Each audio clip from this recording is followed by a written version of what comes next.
এবার ক্রিকেট মাঠে শিয়াল, সাপ, মৌমাছি, অতিরিক্ত গরম ও ঠান্ডা কিংবা যুদ্ধ বিমানের হানা, এমন অদ্ভুত অনেক কারণে খেলা বন্ধ হয়েছে। তবে এবার মাঠে শিয়াল ঢুকে পড়ায় বন্ধ ছিল খেলা। এমন অদ্ভুত ঘটনা ঘটেছে ক্রিকেট ঐতিহ্যের ধারক বাহক স্টেডিয়াম লর্ডসে।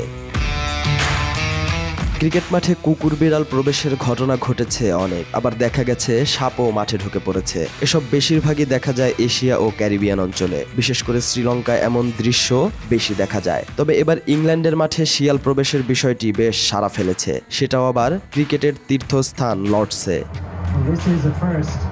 ইংল্যান্ডের ঘরোয়া টুর্নামেন্ট দ্য 100 এর উদ্বোধনী ম্যাচে ঘটেছে এমন কাণ্ড। খেলা চলাকালীন মাঠে হুট করেই শিয়াল প্রবেশ করে। এমন অপ্রত্যাশিত অতিথি মাঠে প্রবেশ করায় বন্ধ থাকে খেলা। কয়েক মিনিট মাঠের এপাশ ওপাশ দৌড়ায় শিয়ালটি। মাঠে থাকা কেউ শিয়ালকে আঘাত করার বা তাড়িয়ে দেওয়ার চেষ্টা করেনি। কিছুক্ষণ দৌড়ে শিয়ালটি নিচ থেকেই গ্যালারিতে চলে যায়।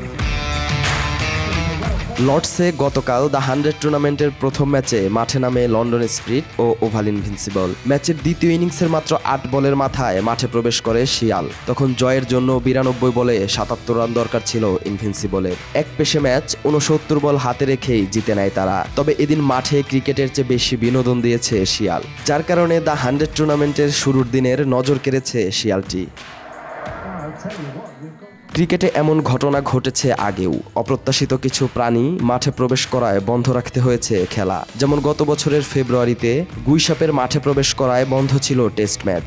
শ্রীলঙ্কা আফগানিস্তান টেস্টে এই ঘটনা ঘটে। মাঠকর্মী ও অফিসিয়ালরা এসে গুইসাপটিকে তাড়িয়ে দেয়। এরপর আবার খেলা শুরু হয়। তবে ইংল্যান্ডের মাঠে, তাও আবার লর্ডসে, শিয়াল প্রবেশ করেছে। মাঠে থাকা খেলোয়াড় ও দর্শকরা নিশ্চিতভাবেই বিষয়টি উপভোগ করেছেন।